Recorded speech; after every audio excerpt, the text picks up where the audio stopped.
Yo, yo, yo, what up, dogs? Chris checking in. This is another Patreon episode for my wonderful patrons who support me to be able to do what I love, which is hobby for a living. These videos are for you guys so you can be inspired and learn some bits from how I paint stuff as fast and to the quality that I do. I really hope you enjoy this video. We've got some Legions, Imperialis, Sicaran, Arcus, and Punishers painted in the World Eater scheme. Now, I adore this game. As I get older, I find myself enjoying literally smaller scale games more, like Epic Ancients, Legions Imperialis, so on and so forth. So learning to model at this scale is nowhere near as difficult as some people think. I've got an infantry video over on my YouTube, which is free, which you can watch on how to paint World Eater infantry, but this video is going to focus on these tanks here. Overall, they took me about an hour to sort in between filming and fannying about and stuff, so I'm going to show you how I painted these in a really quick, fast way. No airbrush required. There's a few techniques that I think are going to catch people by surprise, and I really hope it inspires you to paint your tanks.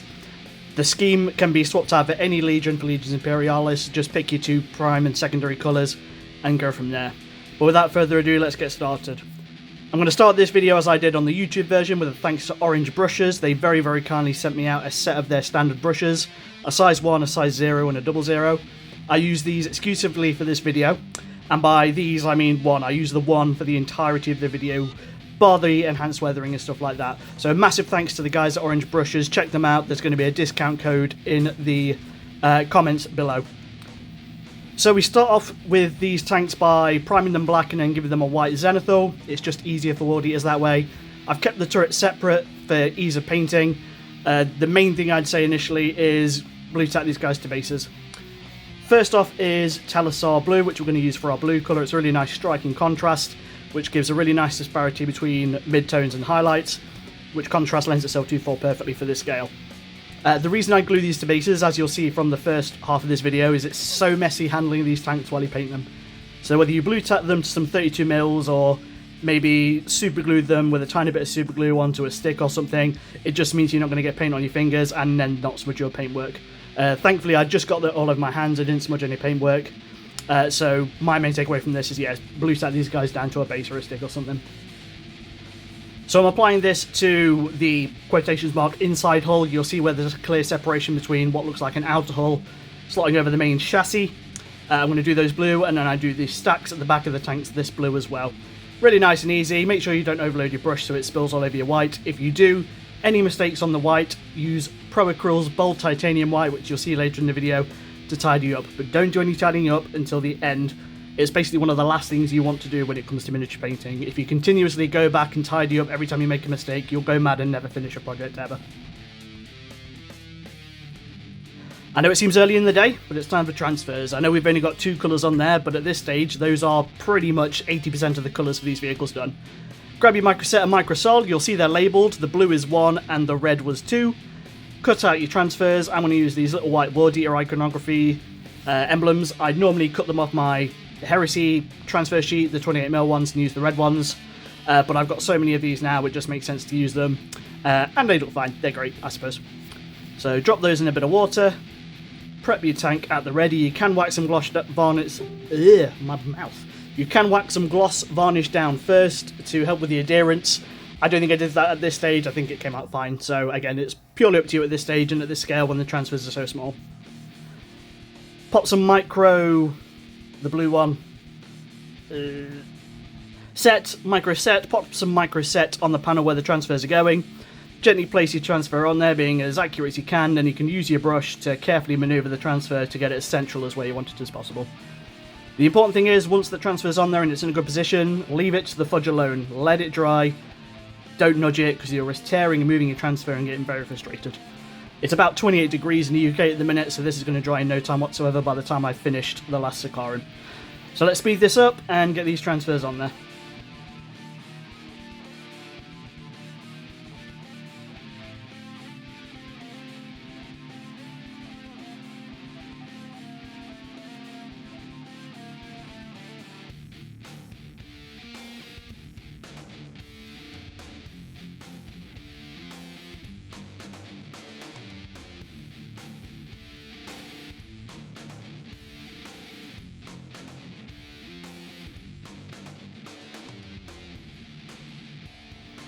There we go. Close enough for Johnny Cash. Right, we're now going to apply our Micro Sol, which is the red one. That's bottle number 2, and this just helps adhere it to the surface a little bit better and makes it look more painted on. Right, once that's dry, we're going to get some Sicaran grey, and we're going to paint this on the tracks. This is especially where it gets messy for handling these models, so at this point I should have blue tacked them onto something, learned from my laziness, blue tack these onto a base or a stick and paint them from there. So all we're going to do is apply this Sicaran grey all over the tracks, front, back, sides, not forgetting underneath the side skirts where you can see a bit of exposed track. If you can paint this to flow into the recess between the track and the hull, amazing, it does our recess shading for us. And this is just to set us up later for when we apply our pigments. A lot of people paint their tracks silver, which, again, being a nerd, if you look at tanks and stuff, they're very rarely bright silver for very long. So at this scale, it's much more fitting, I feel, to paint them a similar colour to the battlefield they're fighting on. So my guys are on, like, grey, urban, ashy, dusty bases. So all I'm going to do with these is paint them this Sicaran grey and then whack a little bit of pigment on them later on.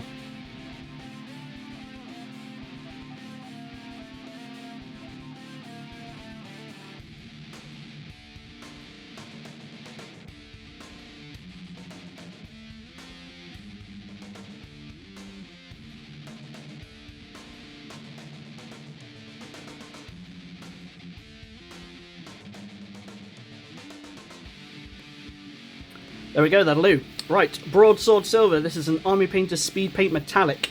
If you've not tried these yet, I recommend picking a couple up. They're really, really nice. They're pigmented beautifully. They go over these white details fantastically, as you can see on this Punisher turret. The only thing you need to be aware of is that there's a lot of flow detergent in them, so they can get out of control very, very quickly. It's one of the main reasons I steer clear for most projects, but I figured at this scale, if we're focusing on speed and volume, this is what we're going to use. So load your brush up, don't overload it. As you can see by this orange brush, I'm not letting it get any further up the ferrule than that. So apply this all over the Punisher turrets, a little bit on the Arcus turrets, the bolter on the main hull, and then the sponsons, and that'll do. So again, load your brush up, don't overload it, and really, really gently when you come up to where the metal components meet the hull or whatever, don't let it overflow. But otherwise, the finish is really, really nice. It's got that nice, gleamy, good metallic finish. You can then shade it down later if you want to. I'm probably just going to dry brush it with a bright silver.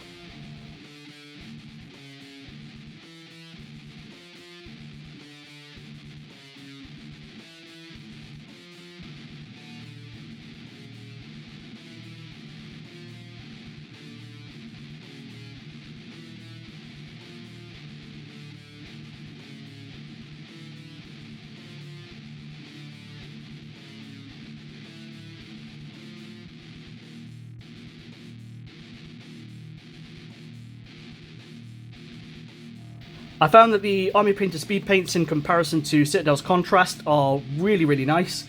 The price point's good, they come in dropper bottles, which is always a bonus, and their finish is a lot smoother. You don't get anywhere near the amount of tea staining or kind of splotchy finish that you do get with Contrast. So if you're interested in getting any of these speed paints, I wholeheartedly recommend get a couple of metallics of your choosing, all the browns and neutrals and tans, because you're just going to use those throughout your hobby career, as it were. And I would also grab the skin tones. The skin tones shit all over the Citadel skin tones by far. As nice as they are, don't get me wrong, the smooth finish on these Army Painter Speed Paints for the skin tones are absolutely excellent. So please pick those up for your hobby. You will not regret it.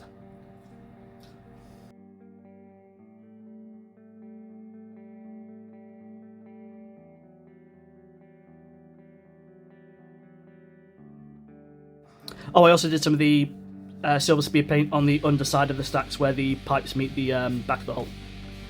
Up next, Pro Acryl Bronze, lovely colour, love Pro Acryl, nothing but love to Monument hobbies from my end. And we're just going to do this on the smokestacks on the back of the tank. Being as careful as I need to be, it's not an overtly exhaustive task. We're just going to paint the fronts and the backs, make sure that joins up to give us just a little bit of a break up on that colour.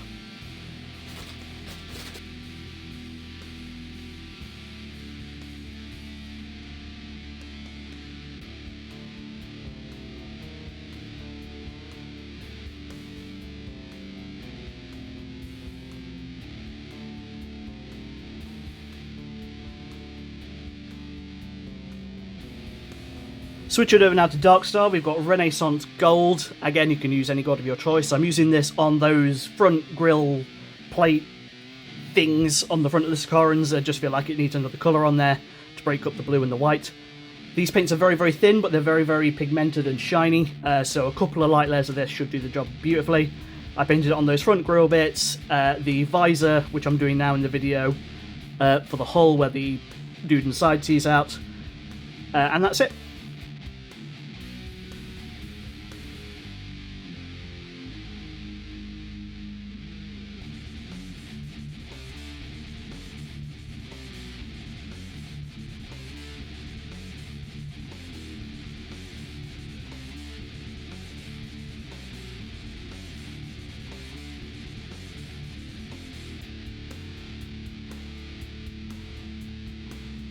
I then decided that the Arcus turrets need another colour on there, so I decided to paint the bullet inlays in this colour as well. You can do it for the bronze if you wanted it to be a bit darker. Ultimately, it's up to you guys. Swap out any of these colours for something you prefer. If you like the colour but don't like the brand, drop me a comment and I'll recommend the brand and the colour you prefer.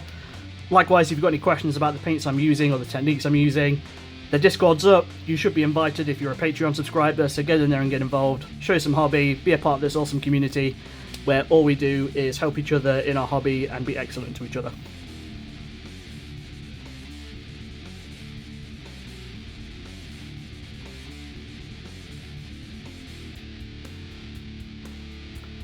Right, we're going on to something that I think a lot of people are sleeping on, Newsh from Pro-Acryl. It's very weird. So you take the acrylic colours you need, ideally from Pro-Acryl. I've got burnt sienna here, which I'm doing 2 drops of. I then go in with some, you can hear the certainty in my voice. You go into the dark umber and add the same amount. So I'm doing 1, 2, 3, 4, 5. 5 drops of each, sorry. So 5 burnt sienna, 5 dark umber. You then give your Newsh bottle a really good rattle, open it up and splodge in about 20 drops. You want it to be about 3 to 1. If in doubt, like most mediums, add more medium.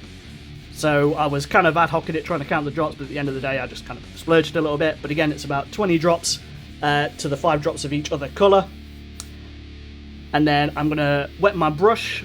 At this point you should change your water so you've got all the metallic nonsense out of there. Fresh, clean, cold water. Moisten your brush up and give this a really good mix. This is in an old Colourforge spray paint lid. I saved these for this exact reason, for mixing my oils and my Newshes and stuff like that. Now, Newsh is interesting because it's marketed as an alternative to oil-based paints. So instead of having to gloss varnish, make your oil washes up, use your spirits, expose yourself to those chemicals, faff about with oils and mixing, apply them on there, tidy up, go back, do what you need to do, gloss, matte. This is marketed as the alternative too. So as you can see here, I'm literally sloshing it all over that clean paint job I've got so far, with no regard and no concern. I'm a madman on the edge, and I'm dabbing a little bit on my palette just to make sure I'm not going to overload it on my brush. However, it's very, very hard to ruin what you're working on with this stuff. I've not varnished the model at all. All it is going to be Newsh, the acrylic paints I've mixed it with, and water. That's all this is going to be. And again, it's marketed as the alternative to oil washes without the faff of the chemicals and the varnishing and so on and so forth. So I've mixed it up. I'm applying it all over this Sicaran's hull, as you can see. It's got an extensively long working time. I've come back the next day and still had plenty of activity in my mixing pot from the stuff the day before. So all I'm going to do is splosh this all over what I've painted so far.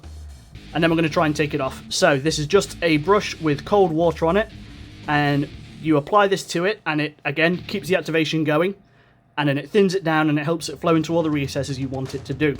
And as you can see, the more I brush it with the more water I use, the more of it comes away. Now, would I do this on an enormous project of like 20 tanks and a load of infantry bracers? Probably not. I feel like oils at that stage might be just that little bit quicker. However, I cannot fault the results of this. I try and tidy up with a sponge, but I'm worried about the abrasion taking off some of that speed paint, so later on I decide that's not a good idea. Also be aware that this is incredibly messy. If you want to protect your surface, whack some towels down or something, or some newspaper. I'm just going to wash mine with alcohol when I'm done. And again, I'm going over with nothing but clean cold water on my brush, keeping it activating, keeping it moving, and as you can see, the more you do that, the more it comes away and it weakens on those flat panels and flows into the recesses of this tank.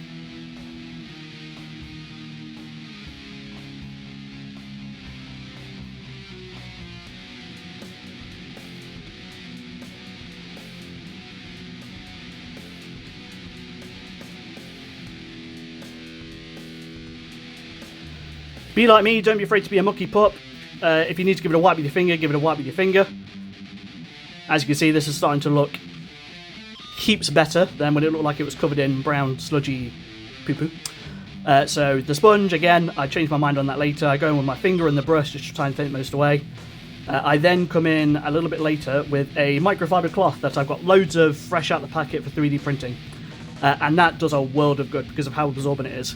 So I move on to the turrets and do exactly the same thing. You can see in the background there, all the tanks have got this Newsh compound all over them. It's a red hot day in the UK, so I am worried about this drying quickly, but that concern is absolutely washed away with how this stuff works.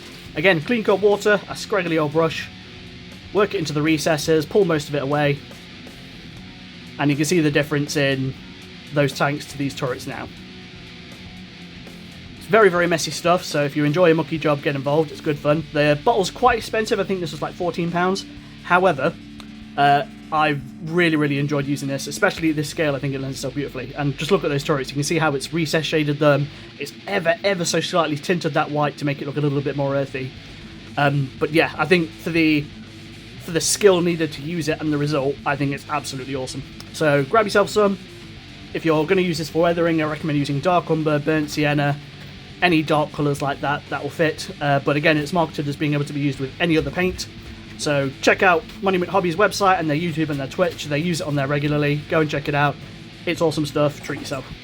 So now I'm going to do the same across all the rest of the whole chassis. Yeah. Here we go with the microfiber, and you can see like how it just sucks up all that excess and gives us that lovely, lovely weathered finish.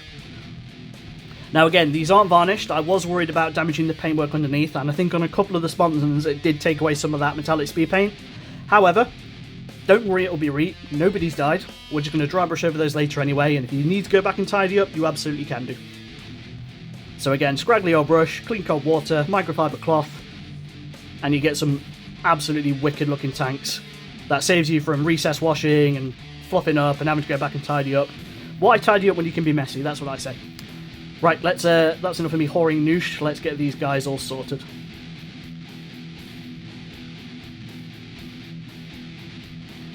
Yeah, don't sleep on this Newsh stuff, guys. Get some, treat yourself, take for a spin. It is perfect for Legions Imperialis and epic scale stuff. Oh, look at my little handsome Marcus. Isn't he sweet? So, you can also see a little bit of the Basilicon Greys come off the tracks from me handling it. Again, don't do what I did, blue tack these onto a base or a stick to stop you handling them so much, but that's going to get covered up with pigments anyway. We've got this Dio Light Silver Dry Brush Paint. This is really, really nice stuff. I use this on most of my metallics. I use my hand because I'm a lazy, dirty bastard. Dry brush onto a paper towel or some cardboard, or your hand if you're a lunatic like me. And we're just going to tickle the silver bits with this paint. So the turrets, this is really going to help make those shine and contrast nicely with that broadsword silver paint we used earlier. Just you see little tiny tickles. This paint's very, very strong. It's very, very bright, so you don't want to overpower it and turn the whole thing like a light silver colour. Little tickles here and there. And then again, all the turret bits that need it. And then onto the hulls, onto our sponsons, our little heavy bolter, the stacks, and the pipes. For the stacks at the back, because they're bronze, we're just going to give that a really light little feathering tickle on the top just to break up that colour. And again, being careful when we're going for those heavy bolters and the smaller bits and getting close to the hull, we don't want to turn that silver. Bolt titanium white. At this stage, I'm going to paint the lenses on the turrets, but I'm also going to tidy up where I think it's needed. So you don't want to do too much of this because you don't want to lose that Newsh weathering you've got on the underside of it. So ideally do this before you do the Newsh. But otherwise use this for lenses and details like that.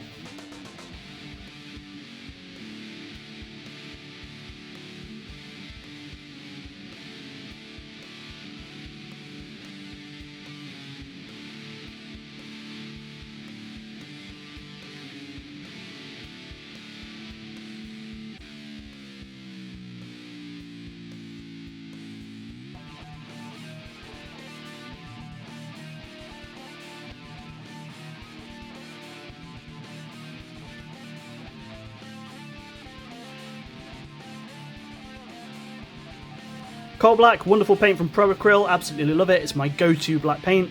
We're going to use this on the sensor arrays on top of the sponson weapons and the caps of the las cannons. This is how I do it for my 28mm guys, so I port it over to Legions Imperialis. Again, very little to it, thin it down with a bit of water, A little bit of paint on these bits here. All done and dusted. This is also good because this is likely where we're going to lose some of that paint from our kind of rough weathering earlier, so this black's going to cover all that lovely.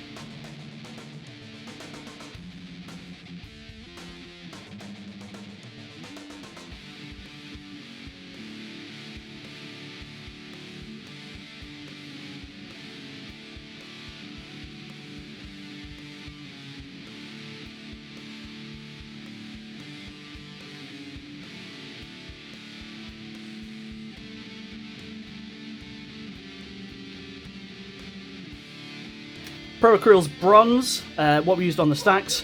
There's a couple of little nodules on the turret that I missed earlier. We're also going to use this to paint that kind of cap at the front of the Punisher cannons. So really lightly tickling it, because again we don't want to overpower it, we don't want to get this onto the cannon that we spent all that time on. Just really gently light, almost light overbrushing, just to add another colour onto there, because when it's on the table and it's so small, surrounded by other roxas, you want to make it as easily recognisable as possible, so you shoot at the right thing. And again, those little kind of metallic nodules on the Arcus turrets, the Punisher turrets, sorry, we're just going to give those a little bit of bronze as well.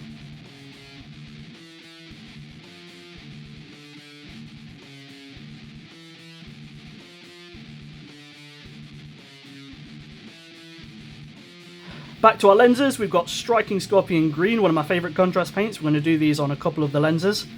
Now you can do these lenses however you want, you can swap out the colours for whatever you want. I've just done this based on my World Eaters use green for their eye lenses, and then red's just a safe bait for any other lens, so I'm going to do one green and one red.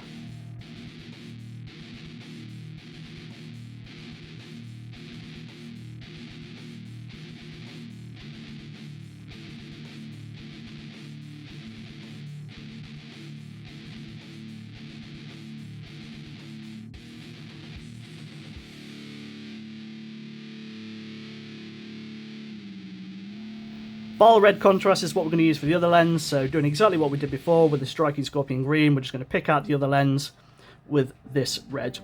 If you overspill these contrasts a little bit, don't stress, it gives a really nice faint kind of OSL effect. The greens are nowhere near as strong as the red up against the blue that it's surrounded by, so be neat with the red if you can. If you're messy with the green, it's not going to kill anyone, you just get a really nice kind of subtle glowy effect around those lenses, which is cool. It looks a bit Christmas tree-like, but I don't really care, because I like it, and that's all that matters. What do you like?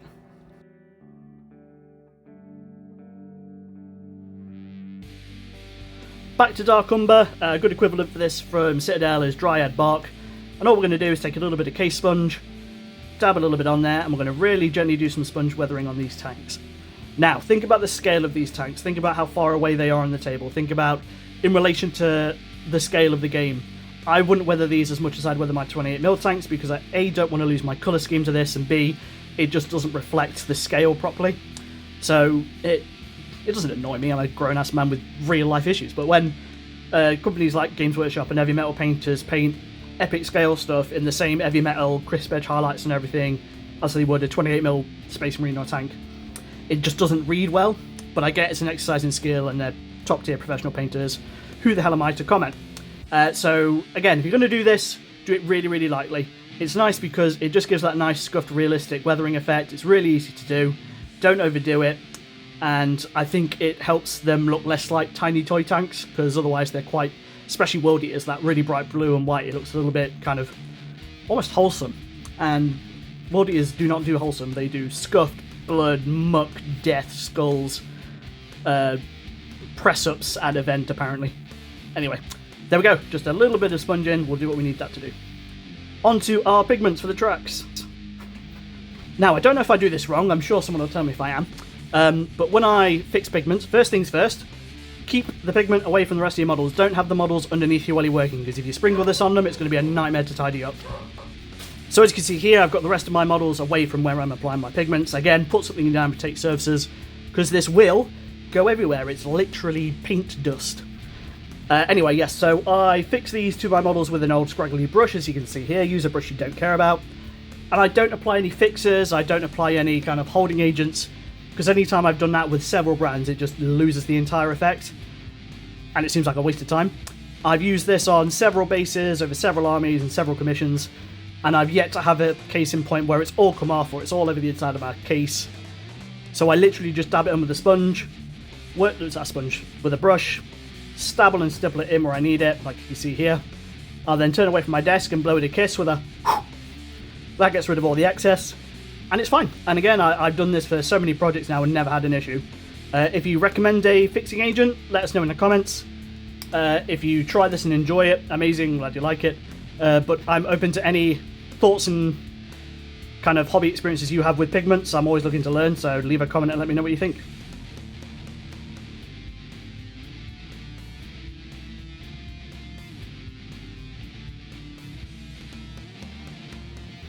There we go. It just gives that nice, realistic, dusty track finish. Again, no bright metallic tracks here.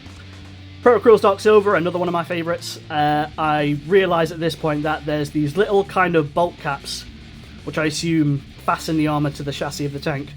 I always paint these silver. I've got a Sicaran somewhere for my 28mm Heresy World Eaters, where I've not done this, and I always look at it and think they just need a little bit of colour just to break up that broad white panel.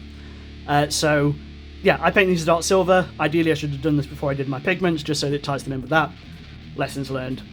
Again, swap this out for any other colour if you think like a nice gold for ultramarines, or a dull bronze for Night Lords, or a brighter silver for Iron Hands. Have some fun with it, take it for a spin. Again, it's just another chance for you to have another colour on there to break up that two colour system of white and blue, or blue and gold, or blue and bronze, or silver and yellow and black, whatever your flavour of heresy is. There we go, guys. There are our Legion Sicarans, Arcus and Punishers all done. Really, really enjoyed painting these. I'm excited to get them on the table with the rest of my World Eaters. I hope you found this video helpful. Thank you so much for your subscription to my Patreon. It genuinely means I can keep doing what I love.